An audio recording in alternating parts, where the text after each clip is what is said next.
Mais vous avez un doute, Sylvie, sur ce testament? Je me pose des questions dans la mesure déjà que l'on publie ce genre de documents très personnels. Je veux dire, ça ne vient pas de moi, ça ne vient pas et puis c'est très impudique. Je ne sais pas. Ça sert à quoi? Et puis de dire des choses sur moi, de mettre mon honnêteté en cause. Dans un communiqué, on a évoqué effectivement que Johnny Hallyday aurait finalement déjà par avance légué, cédé des choses à David. Ça, c'est quelque chose qui vous a troublé, choqué. On l'a vu dans un premier communiqué. Oui, parce que je connais la véritable histoire. C'est moi qui l'ai vécue. Ce n'est pas sur un papier, ce n'est pas. Et puis j'ai des preuves. Donc de ce côté-là, je suis sereine, mais je ne vais pas céder à l'hémorragie médiatique et me battre avec les mêmes armes. Je sais pas, c'est pas dans ma façon de faire. Sylvie Vartan, qui aujourd'hui détient les droits artistiques de Johnny Hallyday? D'après ce que j'ai lu, c'est Mamie Rock, je crois, non? Ou Laetitia. Je ne sais pas où son épouse, donc je ne sais pas du tout. Vous savez, je ne suis pas ça non plus, parce qu'au bout d'un moment, je dois dire que les Français doivent être lassés aussi de voir cet étalage de témoignages, de communiqués, de démentis. On s'y perd. Vous avez envie de lui dire quoi à Laetitia Hallyday ce soir, sincèrement? Écoutez, je n'ai rien à lui dire honnêtement. J'ai toujours eu des rapports courtois avec elle. Et je dois dire qu'aujourd'hui, c'est quand même la donne est différente. La donne est différente. C'est la justice qui tranchera, il n'y aura pas la possibilité de compromis à l'amiable? Écoutez, moi je ne suis en rien, impliquée dans tout ça. Sauf que mon fils, c'est normal, je suis sa maman. C'est un enfant qui a grandi aussi dans la lumière, et c'est difficile d'assumer. Et vous savez, c'est pas une question d'argent, au fond. C'est une question. La transmission, un enfant, c'est plus important que tout. Moi, ce qu'on m'a transmis, mes parents n'avaient pas un sou.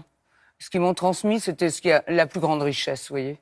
Et donc ça, j'ai essayé d'élever mon fils et ma fille dans ces valeurs-là, d'honnêteté et de dignité, et de ne pas, descendre trop bas.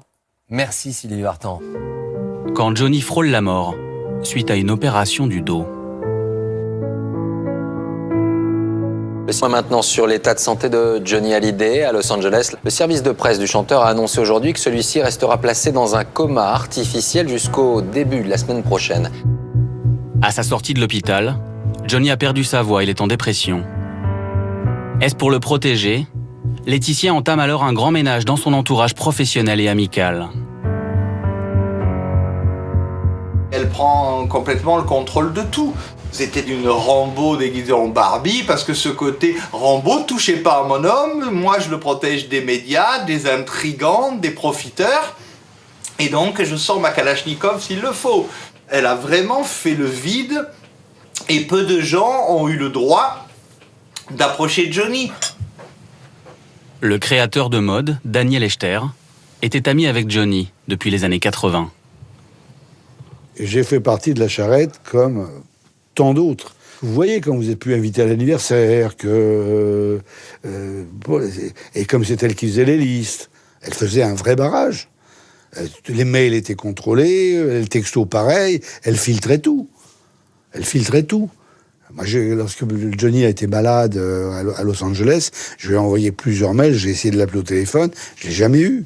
Vous savez, en dehors de Eddie Mitchell et de Patrick Balkany, elle a éliminé tout le monde. À partir de cette époque, Laetitia prend également en main la carrière de son mari. Elle devient directrice artistique, choisit les compositeurs et s'impose en redoutable manager.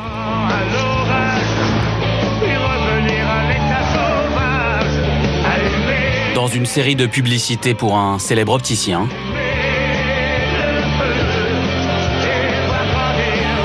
c'est elle qui a désormais le premier rôle.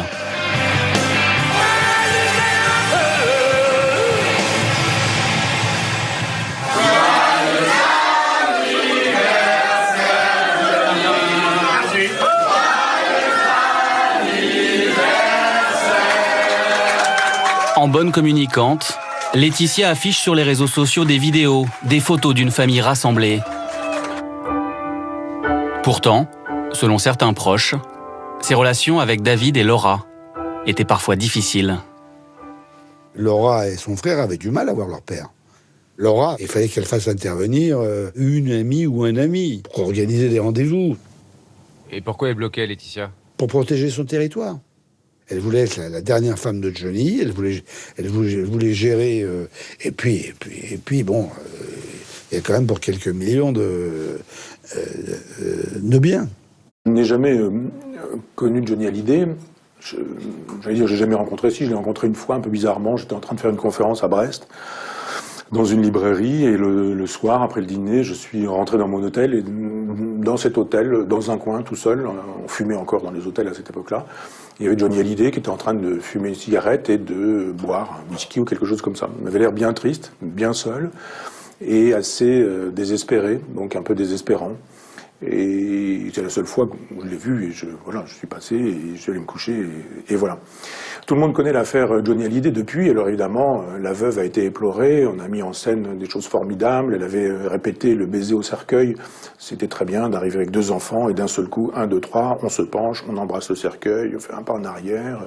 Tout ça a été scénarisé, ça a été formidable. On a montré effectivement une veuve éplorée dont on nous a dit qu'elle lui avait permis à Johnny Hallyday de conserver un certain nombre d'années qu'il aurait de toute façon perdu dans l'alcool, la drogue ou une vie un peu dissolue. On a dit qu'elle était formidable, elle a réuni tout le monde, elle a permis des grands repas, faisait finalement le surmoi d'un Johnny qui n'était qu'un ça, pour parler le langage de la psychanalyse, c'est-à-dire un personnage qui obéissait à ses désirs. Je ne l'ai pas connu, mais j'ai connu des gens, je peux le citer, il s'agit de Franz-Olivier Gisbert qui l'ont connu et bien connu, et qui m'ont dit beaucoup de bien de lui, de sa gentillesse, de sa générosité, de sa douceur, de sa bienveillance, de sa capacité à payer partout, tout le temps, en permanence, les notes de restaurant avec tout le monde, donner de l'argent, de faire des gros chèques, enfin d'être de cette grande générosité. Cette générosité attire toujours les prédateurs, ça me paraît évident.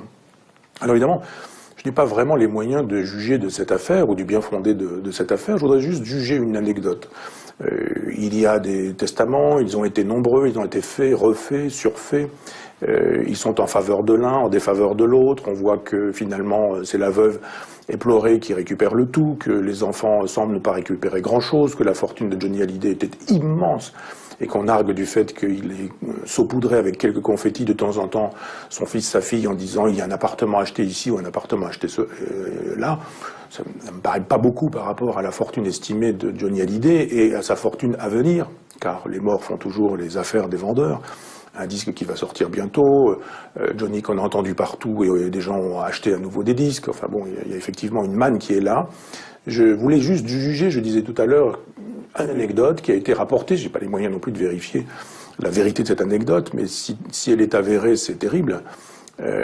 Johnny Hallyday aurait été obligé de s'inventer des rendez-vous chez le dentiste pour voir ses enfants. Moi, ça me suffit. Je n'ai pas besoin d'avoir beaucoup d'autres informations. Quand un homme qui a une vie, 2 vies, 3 vies, 100 vies avant d'en avoir une, a eu des enfants, a eu des femmes, des compagnes, des maîtresses, des histoires, il n'y a rien que de très normal dans cette aventure. Il a eu un passé. Quand on rentre dans la vie de quelqu'un qui a un passé, son passé fait partie de soi, même ça devient son passé. On épouse le passé de celui qui rentre dans sa vie, qui a eu un mari, qui a pu divorcer, qui a eu des enfants, qui a eu, etc. Donc ça fait partie de la vie. Et on ne doit pas justifier qu'un homme comme Johnny Hallyday puisse devoir se cacher ou doive se cacher pour pouvoir voir ses enfants. Je trouve pas ça vraiment très élégant. Je ne sais pas grand-chose, mais je ne saurais que cette histoire. Eh bien, il me suffit de le savoir. Johnny Hallyday obligé d'inventer des rendez-vous de dentiste pour voir ses enfants, tout ça pour se cacher de son épouse. C'est pitoyable pour celle qui exige ou qui rend possible ce genre de choses, ou qui nécessite ce genre de travestissement. Travestir sa vie, c'est pas forcément une chose formidable.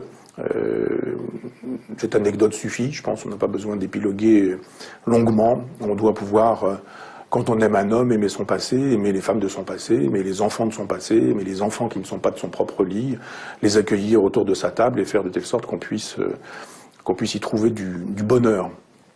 J'ai vu il y a quelques jours un film de Lelouch que je n'avais jamais vu, On t'aime salaud. J'ai découvert un grand acteur, ça m'a semblé étonnant, je ne connaissais pas le travail d'acteur de Johnny Hallyday, et ce film est superbement fait parce qu'il y montre des vraies fragilités, des vraies faiblesses, à peine jouées, à peine surjouées, mais vraiment vécues. On a vraiment l'impression plus d'un documentaire que d'un film. Et il est bien évident que si Claude Lelouch fait ce film en demandant à Johnny Hallyday et à Eddie Mitchell de jouer dans ce film, c'est que, bien sûr, Lelouch dit des choses sur lui-même, puisque le film est dédié à ses propres enfants, mais il dit aussi des choses de la vie de Johnny Hallyday. Et ce film montre, avec quelques moments extrêmement intimes, dans des plans, dans des regards, dans des plans de coupe, dans des silences, montre quelqu'un qui, d'une certaine manière, jouait son rôle. Il était presque en train de jouer son rôle. C'était un homme doux et bon, me semble-t-il. Il n'y a pas d'exemple dans sa vie de moments où il aurait été ni doux ni bon. Il a été un mauvais garçon tout au départ, oui, d'accord. Il n'a pas payé ses impôts, mais apparemment, il ne savait même pas ce que c'était que les impôts. Il laissait faire des gens qui, effectivement, ont pu ne pas les payer pour lui et s'enrichir personnellement. Et ce, au détriment de Johnny Hallyday, de l'image qu'on a pu donner de lui, en disant qu'il ne payait pas ses impôts. Moi, c'est pareil, je laisse mes comptables gérer toutes ces affaires-là. Si un jour, ils devaient ne pas payer mes impôts, on pourrait dire que je ne paie pas mes impôts, mais franchement, je fais une absolue confiance à tous ces gens qui gèrent mes affaires. Donc j'imagine Johnny Hallyday disant, je laisse faire des gens de confiance, et si ces gens de confiance ne méritaient pas la confiance, eh bien, de fait, il a été abusé là comme ailleurs. Donc je pense qu'il aura été beaucoup abusé, cet homme, pour une générosité que rien n'aura entamée, sûrement pas le succès, et sûrement pas la réputation qu'il avait. Et cette affaire-là désigne des gens qui, effectivement, ne se sont pas bien comportés. L'avenir dira, le droit ne dit pas toujours la vérité, le droit ne dit pas toujours la morale, le droit dit le droit. Mais je n'ai pas besoin de savoir ce que le droit dira concernant ce testament, j'ai juste besoin de savoir une femme qui empêche l'homme qu'elle prétend aimer de voir ses enfants et qui le contraint à inventer des rendez-vous de dentiste pour voir ses enfants n'est pas une femme très honorable.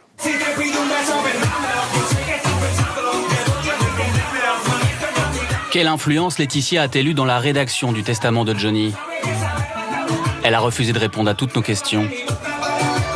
Elle avait en tout cas déjà pris la main sur plusieurs sociétés gérant les droits d'auteur de l'artiste, en y plaçant sa grand-mère, Eliette Boudou, 89 ans, en tant que représentante légale. Ma belle Laetitia, ma belle Laetitia, ma belle, ma girl. Avant d'avoir l'assurance d'être l'unique héritière de l'Empire Hallyday. Ma Laetitia. Mon amour. Elle devra probablement attendre l'issue d'une procédure judiciaire qui s'annonce très longue. Laetitia qui aurait quitté Los Angeles pour se rendre à Londres.